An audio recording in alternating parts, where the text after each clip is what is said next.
Hi everyone, welcome to A Stitch in Time. Today is Friday, May 23rd, to cheat and look at my notes, 2025, and this is episode 309. My name is Carol. I'm known as Knits and Pearls on Ravelry, and I live east of Vancouver in the Fraser Valley of British Columbia, Canada, where it started out kind of nice today and the sun has disappeared behind the clouds. It is late afternoon. I am attempting to get this recording done before my husband gets home from work. So wish me luck. It's been about a month since I recorded last, and no doubt I will feel a little rusty. So bear with me, please. I hope you're all doing well and that you've had a good month or so since we last spoke. Life around here has continued to be very busy. I always feel like I'm 3 steps behind. And then we had another life incident occur, which has just thrown another element into the mix, but I'll get into that in a little while. Before I show you the projects I've been working on since the last episode, just a reminder, there is a make-along taking place in the Ravelry group called Stash Spectacular. Sadly, I have not been participating in it, but I'm there in spirit. And when life settles down again a little bit, I look forward to getting back and catching up on everything that you've all been making from your yarn, pattern, and fiber stashes. The last time I spoke to you, I had a very exciting giveaway to announce. Helen Stewart very kindly donated 5 copies of her Handmade Society. And since that time, I have awarded those prizes to DMB 714, LME COLL, Sparky 136, Cheryl and Pickering, and For the Fun of Knit. And so congratulations to all of you once again, and I hope that you are enjoying the Handmade Society 6. The first pattern, Flourish, has been released. That's a pair of socks. It's I guess that's obvious if it's the Handmade Society. So the first pattern, hopefully that will shine, looks like this. I have yet to cast them on myself. Up until a couple of days ago, the vast majority of my yarn stash was buried down in the crawl space, but I've made a little bit of progress there. More on that later too. And I am looking forward to opening up some boxes and bins and finding the perfect yarn for the socks. The next pattern is going to be released on Thursday, June 5th. It's not too late to join if you like to knit socks and you like designs that are simple and lovely yet pretty easy and straightforward to knit. This might be the sock pattern subscription for you, so be sure to check it out. All right, so I have 2 finished projects. The first one has come and gone, but before I sent it off, I recorded a segment, which I am going to insert here. Hi everyone, it is Carol from the past. As I record this, it is Friday, May 2nd. I wanted to show you my finished Aurora's at Night shawl before I handed it off to my sister Anna Marie this evening.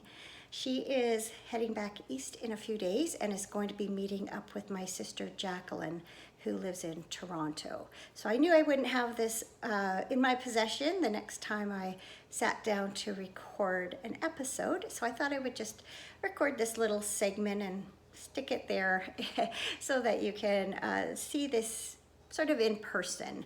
I did take a few FO pics, but they didn't really turn out that great.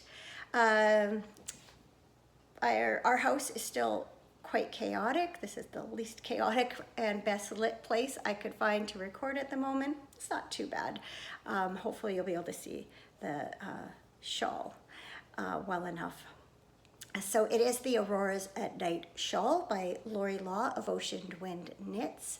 I came across this pattern when I was packing up my craft room in preparation for moving, and I thought it would be perfect for my sister Jacqueline, who had visited the Yellowknife in the Northwest Territories last year, specifically to see the Aurora Borealis, or the Northern Lights. I had the same colorway that the original sample had been knit in, only in a different yarn base. So this is the Northwest Territories colorway of the Ocean Wind Knits sock base. So it is a long asymmetrical triangle, more of a scarf really than a shawl. I imagine it will be worn similar to this most often. And it features alternating sections of stockinette and reverse stockinette stripes and lace sections. You knit it sideways and work all your way to the apex, increasing every so often, and then you begin decreasing. And so the second half, if you will, is shorter and at a different angle than the first half. So let me show that to you. It's a nice and sunny here today. It's actually too warm to be wearing a shawl or a scarf. So here is the beginning. So you can see those stripes. And once you reach a certain number of stitches, you begin the lace section. Let's see if I put that against my dark shirt. Hopefully you can see that lace. And then you just keep alternating the stripy section and the lace section until you reach your maximum stitch count, and then you start decreasing until you get back to just a few stitches. The only modification I made was to maintain the same type of slipped stitches at the beginning of the row. The pattern tells you to slip the first stitch one way in the stripy section and a different way in the lace section, but I worked a good part of the shawl originally doing the way the pattern instructed, and I just didn't like the way it looked, and so I took it back and I just kept it going the same way all throughout, and I like that consistency. Other than that, knit it as written, though I think I went down a little bit on the needle size. It'll be on my project page, and it actually turned out like exactly the size that it was meant to be. Yeah, you can see those zigzags there. So I enjoyed knitting this. It was a really good project for getting ready to move. And then again, since we've moved in here and had a lot of chaos going on around us, it's interesting and yet simple enough to work that didn't take too much brain space. Even the lace section, once kind of got used to it. I had to follow the chart, but it wasn't a difficult lace section to knit. So I think it turned out really pretty, and I hope Jacqueline likes it. All right, my second, I recorded that so long ago, I'm going to assume all the details are in the clip. And if not, a future editing Carol will stick in any pertinent details that I might have missed. My second finished project is my Musselburgh hat by Isolde Teague, and I feel like this is a pattern that hardly needs any introduction. It is so popular. This is my first Musselburgh hat. It will not be my last. So for those of you who don't know, it's a basic hat pattern. You start at the crown and you work your way down, and then you just keep going till you have a long tube, and then you decrease to make a crown on the other end. And when it's all finished, you put one end inside of the other.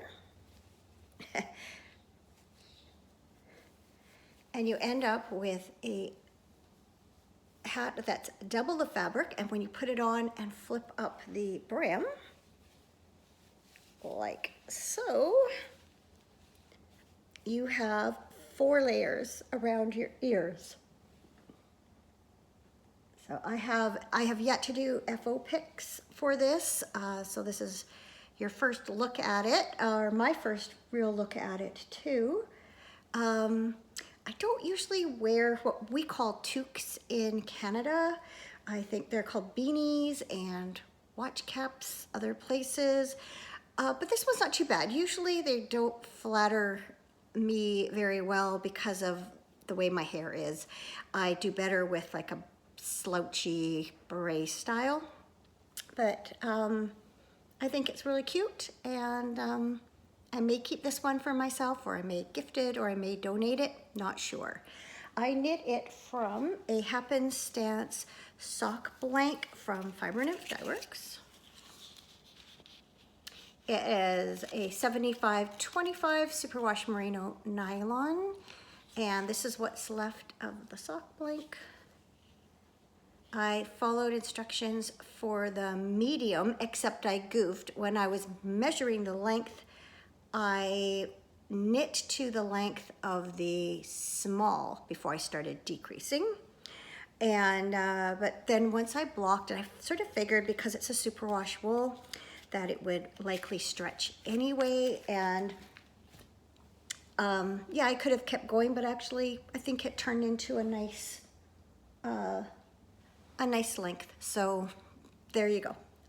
That worked out fine. Mess up my already kind of messy hair. This is my first haircut with my new hairdresser. I think I mentioned last episode that our hairdresser of several decades had retired. It's usually styled a little bit better, but I think she did a pretty good job. She works in the same salon, so. Okay, that's it for finished projects. I have a couple of things I've been working on. So we had some workers in here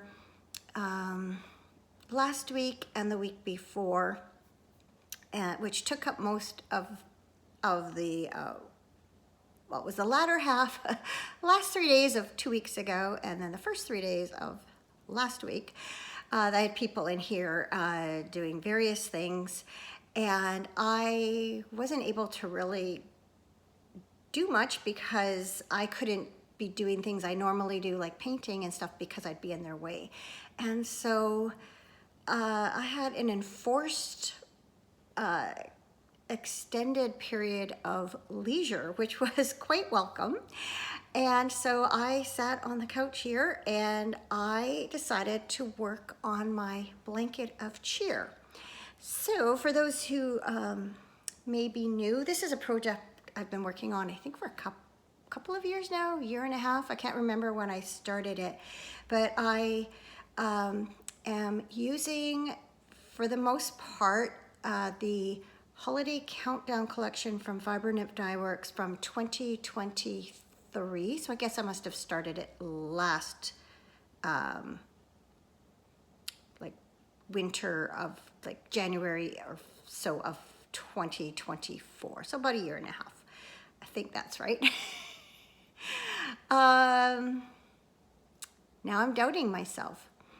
Maybe it was from 2022. I think I will check. I will put it down here. I don't want to stop and go look and break the flow. This, believe it or not, is my first take, which is almost unheard of when I start recording. In any case, I am making a mitered square blanket. I am making squares that look something like this. So I am using semi-solids for the 2 of the mitered squares in each block, and then I am using self-striping leftovers from Fiber Nymph Dye Works in the Bounce, which is the 80/20 superwash merino nylon, and all of these semi-solids are out of the Bounce base, as is the border. But I'm also using the sparkly bedazzled base and also the mountain tweed BFL for the striped sections. So in most cases, I already have scraps from self-striping yarns that I have knit into socks. And in other cases, I am taking yarn from skeins that I already owned but have not yet knit with. And I have laid out everything, and I've matched up semi-solids to stripes. And so I have my blanket all planned out. So what I do is I will build up a stack of the unbordered squares, and then I will sit down and knit a bunch of borders at a time. So 2 weeks ago and last week I put borders on, I think, 6 of them. That brought me up to date, and then I started making some new ones. So some of these you may have seen before without borders. This is the Wild Atlantic Wildflowers colorway, as is this. And what I love is because some of the self-striping bases have quite a few, or self-striping colorways have quite a few stripes, you can have 2 squares with the same colorway and yet they look completely different because the colors don't necessarily repeat. Also, what I find is sometimes I reverse the order of the stripes, and that makes them look different too. So I've got those.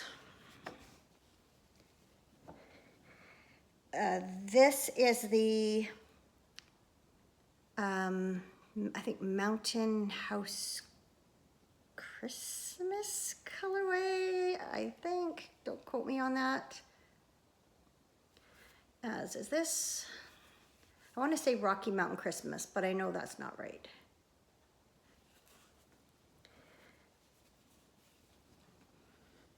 This is It's Wine O'Clock Somewhere, as is this.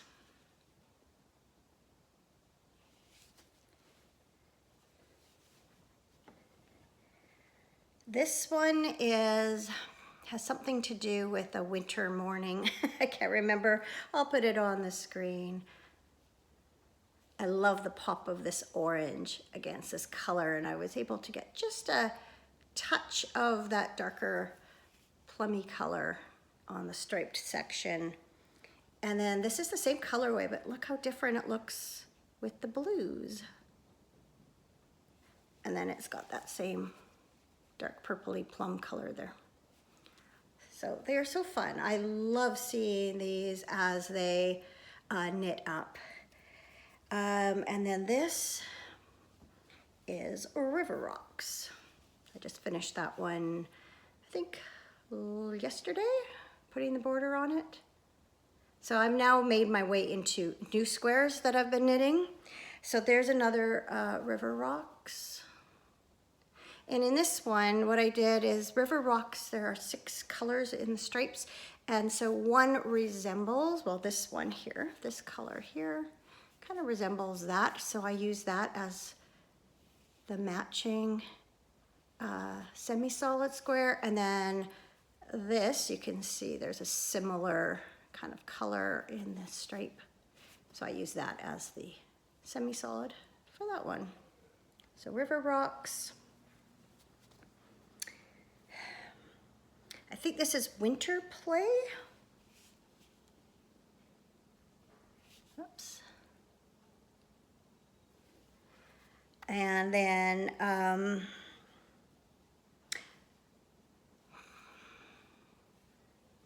this one has to do with winter also. This, I believe, was the day 25 skein for one of the holiday countdown collections. And then this one's really dark. Again, I think it's another winter colorway. kind of fun with those pops of yellow. So that's where I'm at. I am running out of the semi-solids that I have already knit. And so I ended up winding up a number of skeins that were in my stash of the self-striping, and then in some cases the minis that came with them. And so I am going to have to pretty soon start knitting more semi-solids and then matching them up with their self-striping. So I was in the process of doing that when I decided to cast on this yarn. This, is this the right label? Yes, this is the Mountain Tweed BFL base, and the colorway is Under the Party Tree, which is part of the Middle Earth Imagined collection. So I decided to go ahead and cast on a pair of socks from this yarn. And I had a mini, I'm not positive what color this is. I think I got this as part of sort of a grab bag selection of collection of mini skeins, but I thought it went really well with this colorway. It might be bronze. I was looking on the Fiber Nymph Dye Works website for the semi-solid colorways, but I'm not sure. In any case, it goes really well with this yarn, so I'm going to use that for heels. And this is how the yarn is knitting up.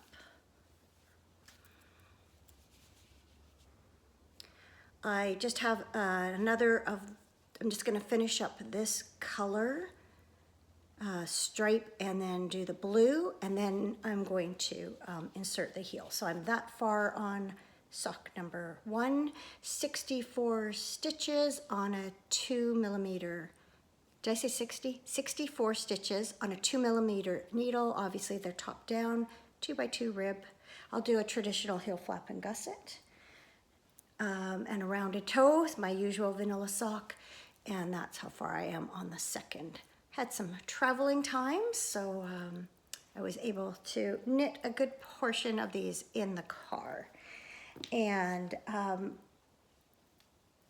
this colorway I'm going to match up with the square. I don't know if on that side you can see it so well, but maybe here more. This blue stripe is actually blue and purple. So I thought that went together really well, and I'll incorporate it so that this little stripe is in the self-striping section of the square. And then I also have this pink. It's not quite the same, but I think it goes really well. And again, I'll incorporate it, or do my best anyway, so that the pink is in the self-striping section. So enjoying that. I haven't had a plain vanilla pair on the needles for a little while, and I'm quite enjoying getting back to them. Pardon me. So that's all I've been working on.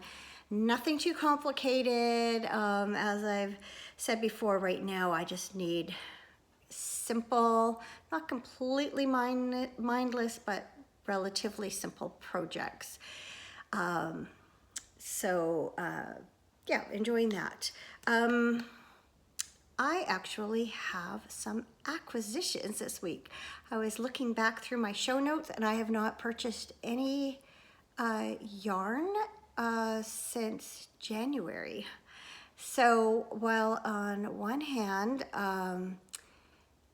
moving and renovating has been rather expensive, it has apparently saved me in the yarny acquisition department. So not quite balances out, but apparently moving and renovating is good for the yarn budget. So I have acquired both, sorry, I'm just reaching here on my coffee table. This is still the best place to record as far as lighting and background goes. I tried a couple other locations. There's just still too much chaos in the background or not good light. I thought I might sit at our new dining room table, but with the window kind of behind me, even with the blinds down, it just was blowing out everything. So for now, this will do, but that's okay. Anyway, I will talk more about how I acquired this yarn in a minute, but I have a skein of All Points North yarn. It's the Posh sock base, I believe. Yes, it's 85% super fine superwash merino and 15% nylon, and this is the Seasons Turn colorway. I'm not sure if that's supposed to have an apostrophe like the seasons turn or just seasons they turn, but in any case, my favorite color is red, and I just thought it was such a pretty combination of colors. Not sure, probably socks, but maybe another Musselburgh, not sure. And then I picked up some fiber also. They call, the fiber is called Merino Fluff. It's 100% superwash merino, and this is a one-of-a-kind colorway. I thought that was really pretty.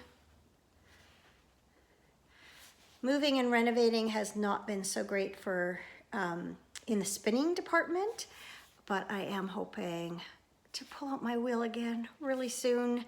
I miss spinning so much, and I just really want to get back to it. I think I've said that every episode that I've recorded since I've moved, but it's true, I miss it.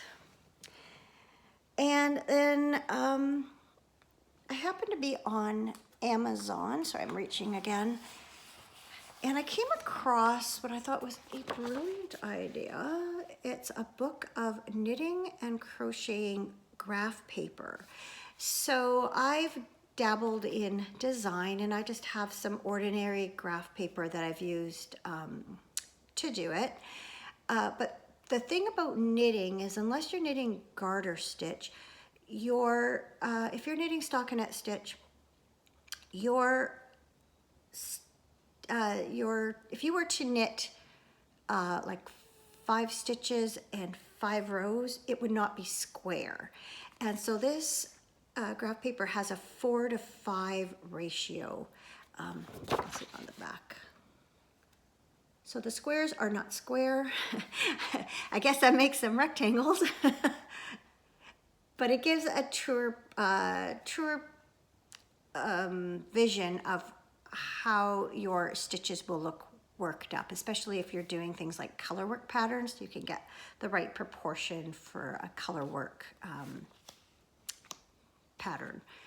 Let's say you were trying to, do an actual object as opposed to just a graphic design. So I just thought that was great. And then it's in a book, so everything's all in one place. Whereas I have bits of graph paper all over the place that I've used when designing. So it's nice to have it all in a book. And then finally, a lovely knitter friend gifted me an Amazon gift certificate for my birthday back in March, and I wanted to use it to get something crafty. And so I bought 2 new things for my new craft room. So one is this clock. Beautiful things come together one stitch at a time, and I thought that applied equally well to sewing and knitting and cross stitch and crochet. So I thought it was perfect, and I love all the colors in it. And then a sign I think we can all relate to. Yes, I really do need all this yarn. Sorry, the light's reflecting on it a bit. It's still in its package. But again, nice and colorful. I think that'll be really nice in my new craft room. So, speaking of my new craft room, it's actually usable at the moment to some degree. We had quite a few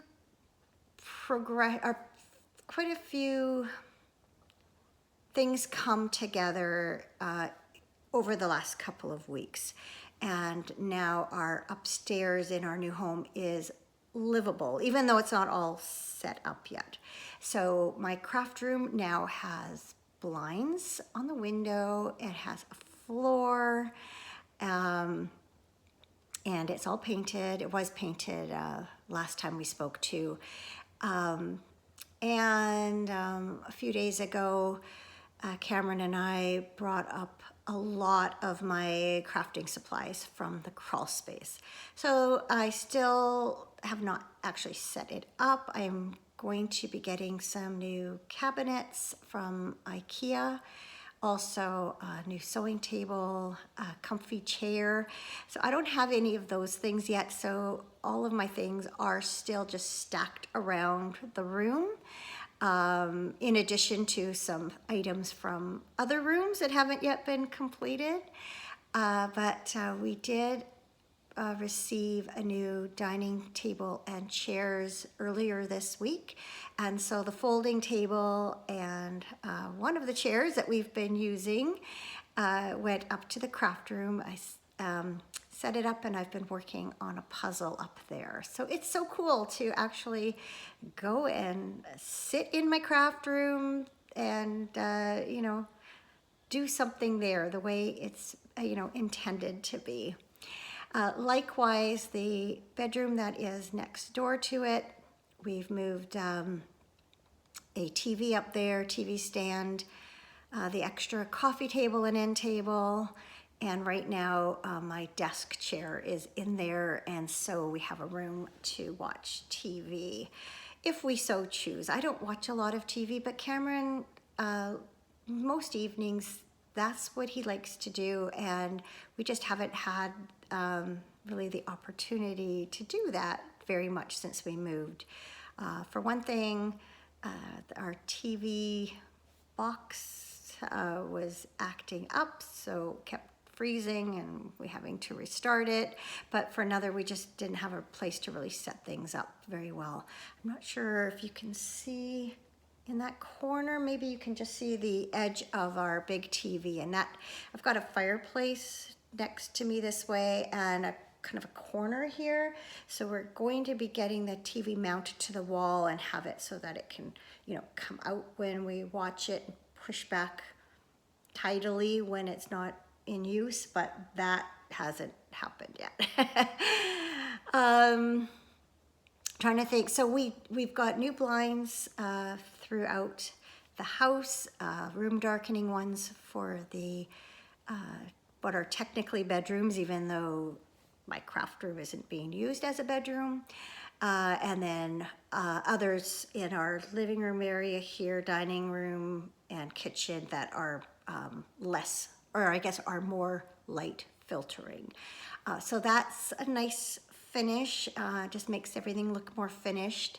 And obviously they serve a practical use too.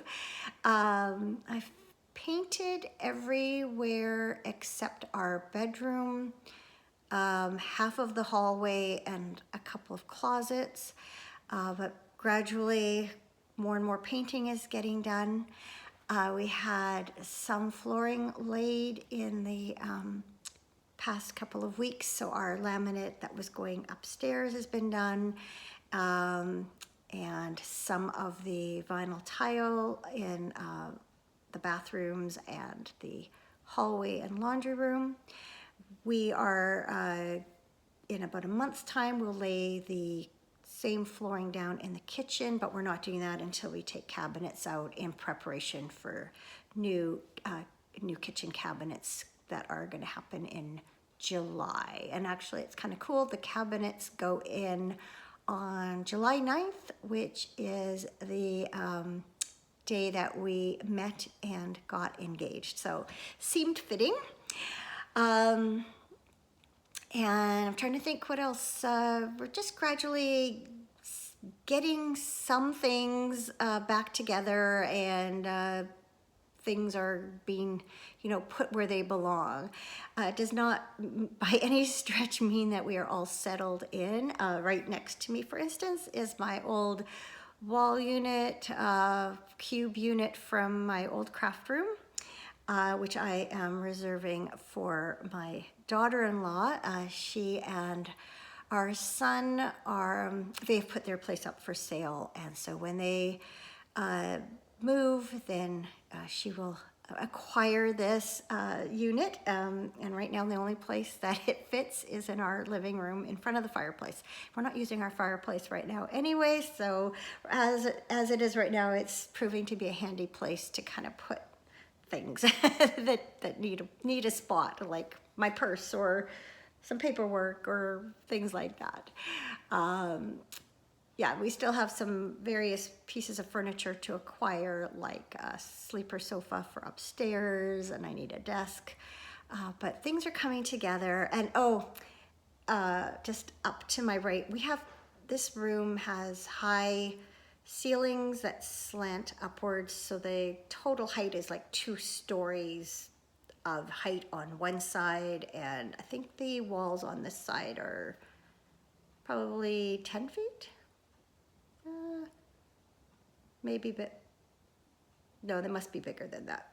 Because I was using a 10-foot ladder to do some painting, and they did not reach the top. Anyway, up this way, we have a new railing. We took the old railing down and replaced it, and everything's just coming together. It's very exciting to see. However, I think, as I mentioned before, somebody who lived here prior to the previous owner did a lot of things himself, I'm going to say, or maybe it was a couple that did them themselves.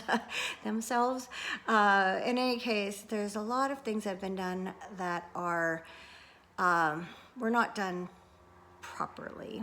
And while it might have saved them some money, it's costing us some money. And so it seems like every improvement that we take on ends up snowballing into a bigger job and bigger expense than we'd anticipated.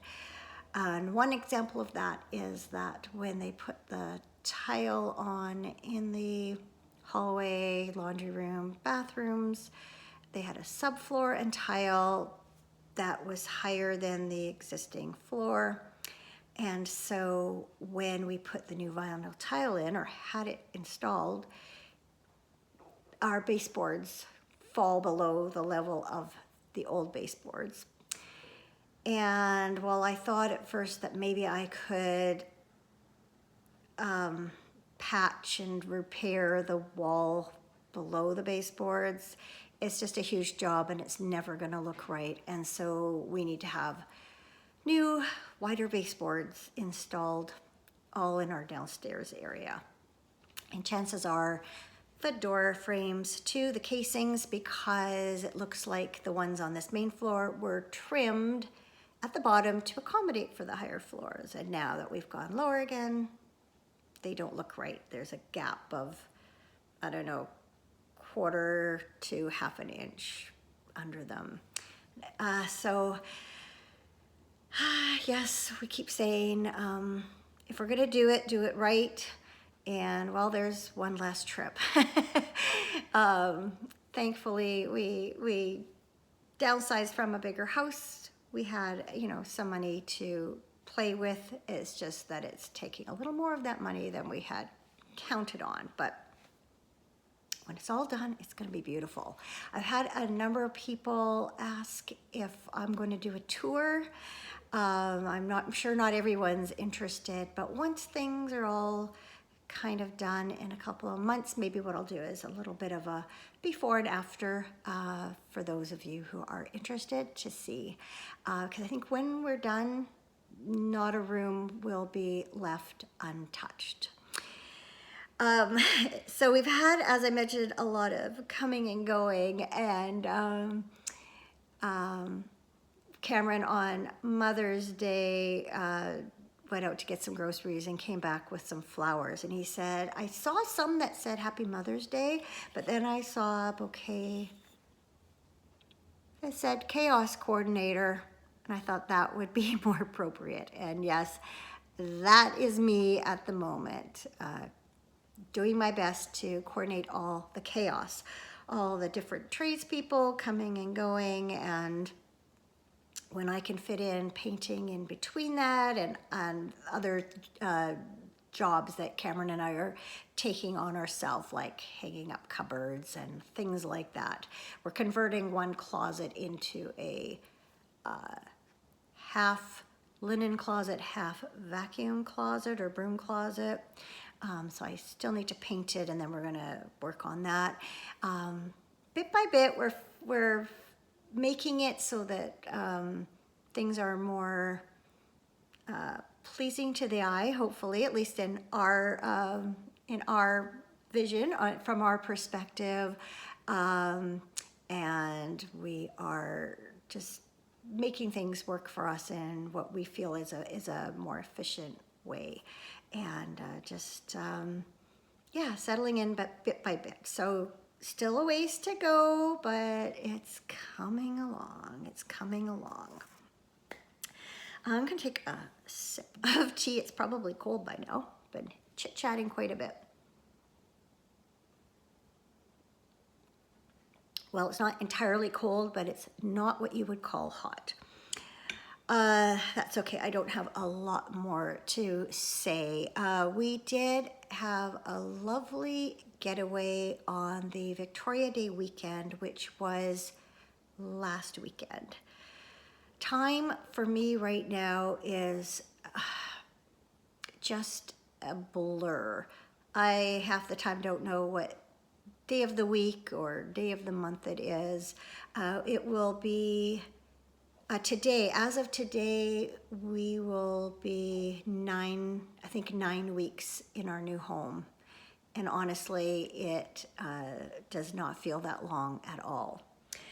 So we did head up to our family cabin for the long weekend. Cameron took Friday off, and so we headed up Friday morning, picked up my mom in town and took her out to the cabins. Our 2 sons and their partners, one wife, one fiance, also went up for the weekend, and we had just a really nice time. Fortunately, pardon me, 2 of my sisters and husbands and my cousin and his friend had gone up the weekend before to open things up and attempt to get the water going. We have a rights to a spring, which are just off our property line, and it's carried down to a holding tank via a set of pipes. And some years are trickier than others getting that water going. It seems in more recent years, it seems to take longer for it's all just gravity fed, and it seems to take longer for the water to get where it needs to be. In any case, when we got there, the water was flowing into our holding tank and overflowing. Unfortunately, the pump wouldn't pressurize. And so at the end of the first day, we did not have running water, but there was plenty to draw from the tank overflow. So that wasn't an issue. And then the next day, my husband just decided to give it another go. And what do you know, the pump pressurized, and yoo-hoo, we had water. So that's always nice. You can manage without it. When I was growing up, we had one central tap that we would haul buckets of water from, and we didn't have electricity. We had our cabin had an oil stove. The other cabins had wood stoves, so we would have to heat water for bathing and cooking and washing. And so it just harkens back to when I was a kid. It's very doable. It's just way more pleasurable when you can just turn on the tap and hot water comes out and you can have a shower and all of those wonderful things. So we had a great weekend, and on the Saturday, our younger son and his girlfriend decided they were going to go up to 100 Mile House, which is our cabin's near a place called Clinton, and it used to be 47 Mile House on the old Caribou Road, which was constructed during the Caribou Gold Rush. So 53-ish miles north is 100 Mile House, and so the rest of us, except for my mom, decided to also head up there. So Stephanie, my daughter-in-law, and I visited the Impossible Knot yarn shop. I have ordered from them before. I've ordered the All Points North from there before, and I've also bought from them at Knit City, Vancouver, but it was neat to be able to go into the brick and mortar shop, and Stephanie and I chatted for a little while with the owner, and it just dawned on me, in addition to the yarn, I picked up some really cute point protectors, and they're probably in my knitting bag sitting right beside me. I'll see if I can find them real quick to show you.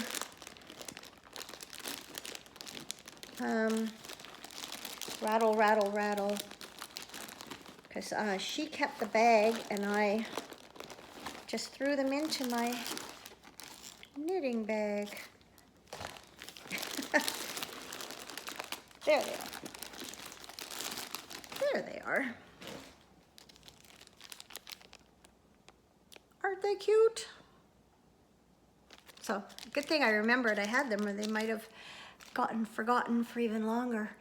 And then after we did that, Cameron and our older son, Matthew, Stephanie's husband, they went off, ran a couple of errands, and in the meantime, Colin and Bronwyn went to a couple of other shops, and then we all met up and went to a local brew pub for a drink before heading home. So I hadn't been up to 100 Mile for a number of years now, so it was just kind of neat to make that trip and just break up the weekend like that.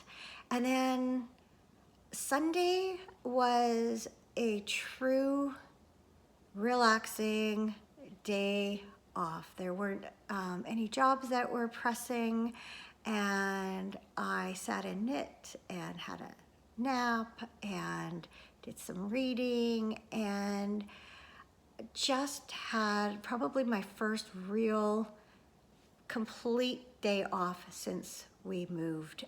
There always seems to be something going on around here, things that, we need to take advantage of the weekends when Cameron's off work, and when he's at work, I try and get jobs done here. So it was fantastic. However, for as much of a good weekend as we had, we did receive some sad news Friday afternoon, a few hours after we had arrived. And that was that Cameron's mom had passed away.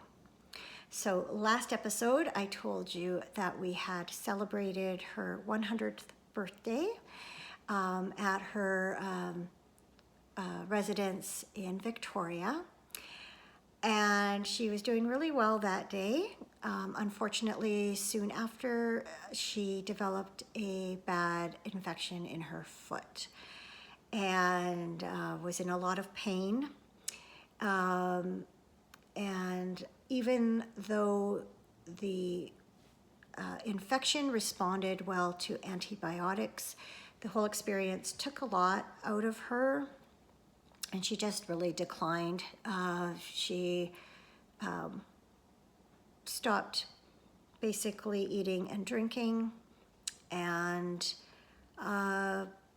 just slipped away. She passed away in her sleep around noon on Friday, but very peacefully. My brother-in-law lives close to where she does and had been in to see her frequently and said that the last week or so she just wasn't aware of a lot of things that were going on around her, but was just very comfortable, very peaceful. He likened her to a Buddha, just with that calm, serene demeanor, expression. And so, you know, you can't ask for anything more than that. We did get to talk to her briefly on Mother's Day, and just feel really fortunate that we were able to be all together for her birthday, and that she reached such a, you know, momentous age, got to celebrate that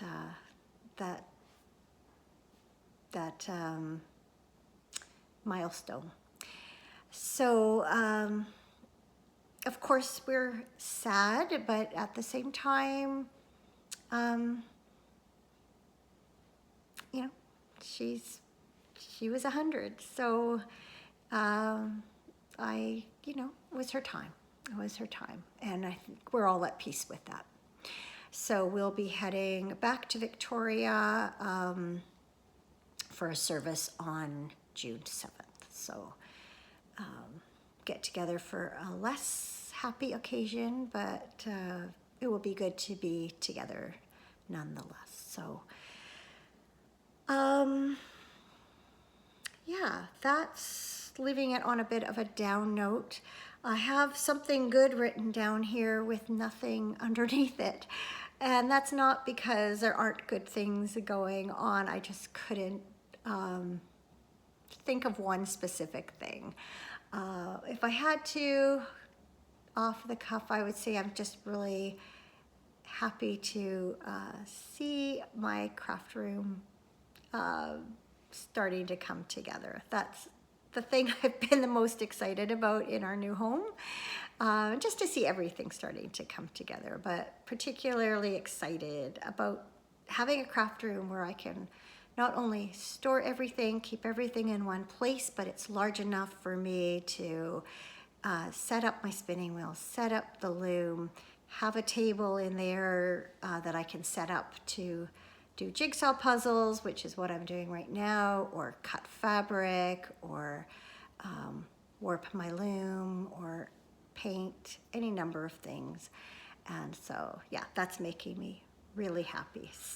Who knows, by the time I record again, I may even have it, everything kind of assembled and put away, organized. That's probably a tall order, but maybe it'll at least be a suitable place to record, because right now, unfortunately, it is not.